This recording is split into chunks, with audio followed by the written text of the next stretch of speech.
Miss June na raw ang lahat. Guwapo,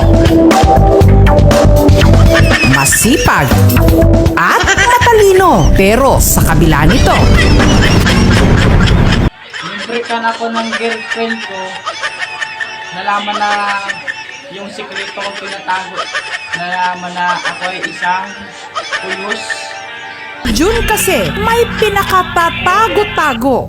Takot po akong malaman ng iba kasi baka laitin lang nila ako. Dahil kahit 23 anyos na siya ngayon, si June Support pa po ako.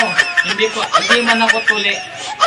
laking kahihiyan para sa mga kalalakihan kapag nagkaedad na hindi pa natutuli. Ito ang kalbaryo ni June. Pagka-graduate noong elementary, niyaya raw si June ng kanyang mga kababata na magpatuli pero hindi siya sumabay. Niyaya ko ng mga kababata ko na magpatuli. Pero ang sabi ko, ayaw ko kasi masakit. Mas gusto ko pang magpatato kaysa magpatuli. Inisip ko, yung ginawa ng Diyos, bakit pagbabaguin? Yung ginawa na eh. Pero kung babayaran ako, magpapatuli talaga ako. Dahilan para mahirapan itong maiunat.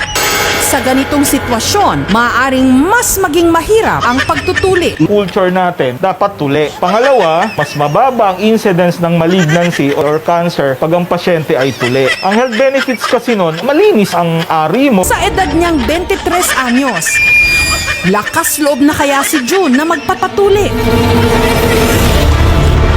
Medyo mahirap na pag matanda na. Nakadesisyon na po ako na ako'y magpapatuli. Kaya sa mga hindi pa dyan tuli, sabay-sabay na tayong magpatuli. Makalipas ang halos 2 linggo, heto na si June ngayon. Sa kaso ni June, it's never too late. It's never too late na magpatuli.